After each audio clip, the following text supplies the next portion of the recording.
Quem pode parar o Bitcoin, criptomaníacos?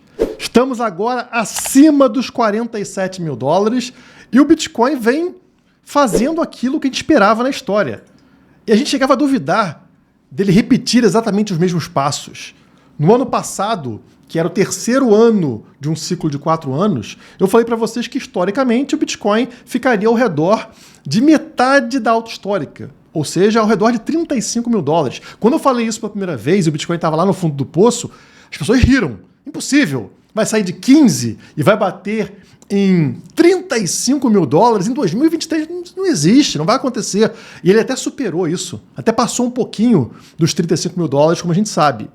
E aí eu fiz outros vídeos falando que a tendência, pegando ali o histórico de preço do Bitcoin, era ele atingir 50 mil dólares, ao redor de 50 mil dólares antes do halving, para depois ter uma queda, também ainda antes do halving. E não é que o preço está chegando na região dos 50 mil dólares?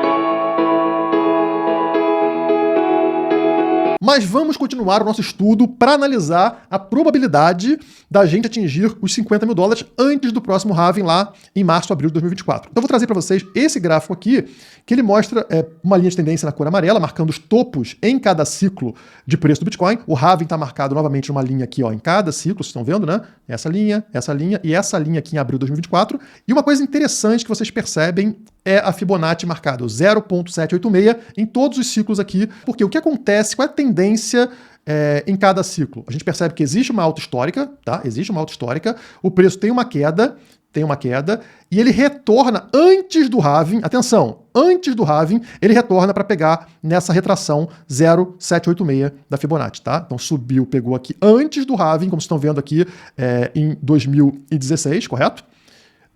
Novamente aqui, queda, retorna antes do halving, antes dessa linha, o preço retorna e pega 0.786 aqui, tá? Mais uma vez, estamos falando aqui de 2019. E o que aconteceu aqui? Atenção, pessoal. O preço caiu, está retornando. E onde é que está a retração Fibonacci 0.786? A linha verde tracejada aqui, tá? Onde é que ela está posicionada, pessoal? 50 mil dólares. 50 mil dólares, ok? Assim como nos ciclos anteriores, antes do halving, abril de 2024, antes acontece uma subida, aqui também deveríamos esperar o Bitcoin, mesmo que rapidamente, beliscar os 50 mil dólares. Podemos dizer que o fundo do poço sempre acontece ao redor de 500 dias antes do halving. E o que é interessante nessa história? Vocês vão perceber que a gente tem uma subida de preço considerável ainda antes do halving. Vocês percebem aqui, ó, como eu mostrei para vocês lá em 2019, que o preço saiu lá de baixo, 3 mil dólares, e foi bater quase em 14 mil dólares dentro desses 500 dias antes do halving. E aqui mesma coisa, ó, saiu lá dos 15 mil dólares, já estamos em 30 mil dólares, e seguindo o ciclo anterior, chegaríamos aqui pelo menos até os 50 mil dólares. Isso aumenta o meu otimismo com relação ao Bitcoin. Pode ter quedas no curto prazo, mas sabendo você que até abril de 2024 devemos, né, pegando o histórico, atingir mesmo que rapidamente 50 mil dólares, por que você não estaria posicionado em Bitcoin, mesmo nesse curto prazo? Até eu duvidei dessa possibilidade do Bitcoin atingir 50 mil dólares. Eu estava achando que ele já ia recuar, já tinha feito o seu ponto mais alto antes do halving e ia voltar. Mas não, ele realmente vai repetir exatamente os ciclos anteriores. Mas é aí que está o perigo. Esse vídeo aqui não é para falar para você que tudo é maravilha, que vai subir direto. Não, é para falar que se está tudo repetindo exatamente igual até esse momento, também deveríamos repetir a queda que vem antes do halving e logo após atingir exatamente o ponto em que estamos. Portanto, é um risco para quem está comprado e uma oportunidade para quem ainda não acumulou Bitcoin o suficiente. Esse vídeo é muito importante e é por isso que eu peço para você acompanhar ele até o final. Mas claro, antes, deixa aquele seu like bonitão e se inscreve no canal da Criptomaníacos, caso ainda seja maluco o suficiente para não ser inscrito. Bora lá? Hoje tivemos uma notícia importante. A VanEck, assim como a BlackRock fez anteriormente, comprou Bitcoin para dar início ao seu ETF, que ainda não foi aprovado, o ETF à vista de Bitcoin, né? Mas todas as grandes gestoras já estão acumulando Bitcoin para permitir que o produto funcione. E agora a VanEck comprou 72,5 milhões de dólares em Bitcoin para semear o seu ETF. todas as grandes gestoras, pouco a pouco, estão comprando Bitcoin. Isso indica para a gente que vai ser aprovado. Essas empresas não estariam comprando milhões de dólares em Bitcoin se elas tivessem ali uma certeza ou uma tendência de não aprovação. Isso aqui deixa o mercado cada vez mais otimista, fazendo o preço do Bitcoin continuar sua subida. E como diz aqui o perfil da Mises Capital, a VanEck é uma gestora de 76 bilhões de dólares, onde 21% desse total está alocado em ouro e metais preciosos, ou seja, um tipo de investimento do passado, né? Um ativo superado que vai ser substituído pouco a pouco pelo Bitcoin. Se contar as participações em empresas ligadas à mineração do ouro, esse percentual sobe muito. Eles já sabem o que está acontecendo com o ouro e estão tomando a decisão certa.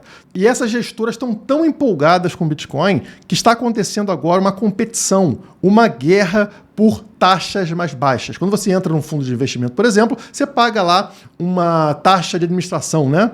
Mesma coisa acontece aqui no caso dos ETFs de Bitcoin. Mas elas estão baixando cada vez mais a ponto de várias estarem cobrando 0%, cobrando nada nos primeiros 6 meses, se eu não me engano. Então, olha só, a Bitwise está com 0, a ARK está com 0, a Invesco Galaxy está com 0, e aí tem outras aqui cobrando 0,2, outras cobrando 0,25, e vocês percebem aqui que a concorrência é muito boa para quem? Para gente, para cliente, né? O grande problema é quando o Estado cria regrinhas para impedir concorrência, o que uma hora ou outra acaba acontecendo. Mas quando tem uma liberdade aqui de competição, a tendência é sempre que o cliente pague menos, inclusive pague 0, né? Como está aqui acontecendo em várias dessas gestoras. Isso vai atrair muito público para dentro do Bitcoin, que é o que a gente espera e também o que deve fazer o preço do Bitcoin disparar absurdamente ao longo de 2024 e também 2025. E isso preocupa os parasitas. O Estado fica com muito medo dessa adoção em massa do Bitcoin. Então, o presidente da SEC fez um alerta sobre criptomoedas. Ele falou o seguinte, olha aqui o Gary Gensler, né? Investimento em criptomoedas podem ser arriscados e muitas vezes voláteis. Várias plataformas e ativos tornaram-se insolventes ou perderam valor. O que é verdade, né, pessoal? A gente tem vários golpes, vários problemas em várias plataformas, assim como a gente tem também no mercado tradicional, assim como a gente tem golpe também do próprio Estado. Mas ele falar isso aqui está muito mais ligado a uma questão deles definirem o que é seguro para você, né? Que essa é a ideia da SEC. Já que ela não consegue mais impedir, ela perdeu essa batalha, perdeu essa guerra, ela precisa ter nas mãos ali as rédeas, o controle de quem serão os ganhadores do jogo. Eles vão ter um selinho de aprovação da SEC. E essa é a intenção com esse tipo de frase.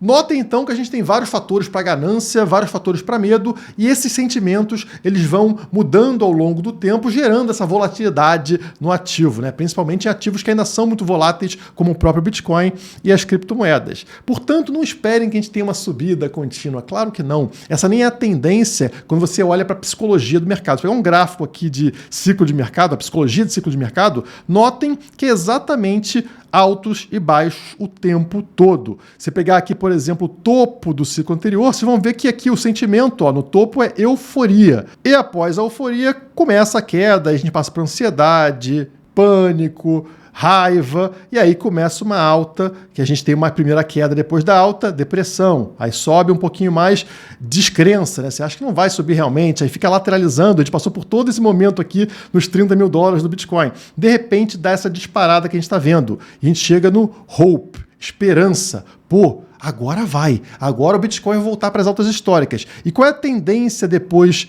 da esperança? Como o gráfico mostra para vocês, é uma queda. E geralmente uma queda até forte, tá? Para dar uma sacudida no mercado. E somente depois temos uma alta muito grande que leva a um otimismo e assim continua o ciclo até voltarmos lá para a euforia numa nova alta histórica, né? Num novo patamar jamais alcançado. Mas será que eu consigo comprovar essa queda aqui no gráfico para vocês? Sim. Se eu abrir esse gráfico aqui, que a gente tem um indicador MVRV aqui embaixo, vocês vão notar que exatamente ao atingir essa linha, essa caixa amarela aqui, esse retângulo amarelo que vocês estão vendo aqui embaixo, quando esse indicador chega nesse ponto, que é mais ou menos ao chegar na faixa dos 48 a 50 mil dólares, ou seja, uma faixa muito próxima da que a gente está, que acontece correções em todos os ciclos do Bitcoin, tá? Que a gente chama aqui de mid-top, ou seja, é um topo de meio desse ciclo de alta, né?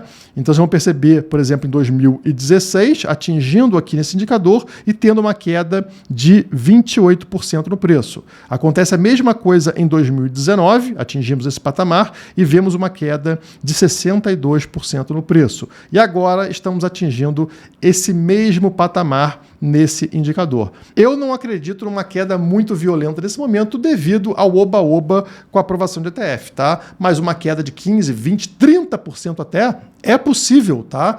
Inclusive a gente pegando aqui o histórico que eu estou mostrando para vocês. E mais, eu posso pegar outros gráficos indicando a mesma coisa. Olha só esse gráfico que divide aqui as fases desde a alta histórica, que é o ATH, né, All Time High, esse ponto vermelho, para frente. Então divide aqui fase 0, fase 1, fase 2, fase 3. Essa fase 3 e 5 é o pre-run, ou seja, é a fase que precede a bull run, que precede a subida de preço. Vocês notam aqui que sempre segue um mesmo padrão. A gente só entra na bull run quando rompe aqui a fase 5, que é justamente esse círculo verde. E que, obviamente, é a fase com maior subida. É uma subida exponencial que leva até uma nova alta histórica lá no 8 que vocês estão vendo aqui na frente, né? Mas notem, pessoal, depois que a gente rompe a fase 5, esse círculo verde, acontece, ao contrário do que você esperaria, uma queda. Olha a queda aqui que a gente está vendo em 2016, nesse ciclo aqui, ó. O preço caiu antes de subir. Olha a queda aqui que a gente tem em 2020, depois de romper, temos uma queda de preço para depois sim subir. E agora a mesma coisa, rompemos a fase 5 aqui, estamos subindo, mas a tendência seria observar uma queda antes de ter uma mega subida, tá? Esse gráfico também apresenta isso para vocês. E podemos continuar. Nesse gráfico mensal, vocês notam que existe claramente uma resistência. Essa linha de tendência de baixa aqui, uma linha preta, né, ligando os topos, que tem aqui uma queda de 8 graus, tá? Menos 8 graus de inclinação com relação à alta histórica anterior.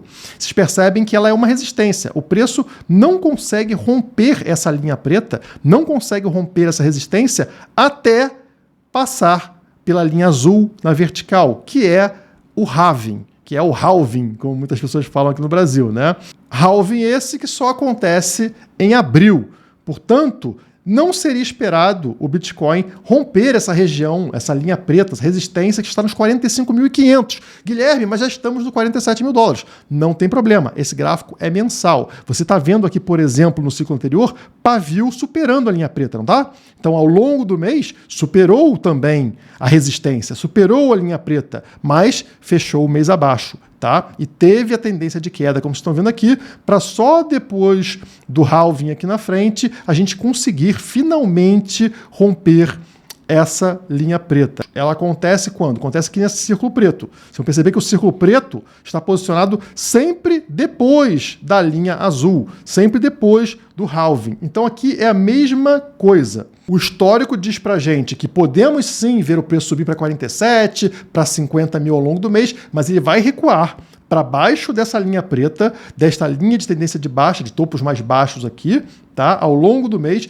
e depois do halving em algum ponto, que vai ser mais baixo, né? Já que tem essa inclinação para baixo, ele vai romper essa linha e vai disparar. Então, por exemplo, nesse ponto aqui, vocês estão vendo aqui na frente, depois do halving, essa linha preta, essa resistência, ela não vai estar mais nos 45.500, ela vai estar nos 40.900, no 41 mil. Por quê? Porque é uma inclinação para baixo. Fica muito mais fácil romper e aí sim vem a disparada de preço. Então, notem como todos os gráficos estão mostrando para você que existe uma tendência de a gente observar uma queda antes ainda do halving, tá? Ele pode ter pavios para cima, mas a tendência é o preço voltar para baixo desta linha que vai descendo pouco a pouco, né? Dando oportunidade para você fazer compras mais interessantes.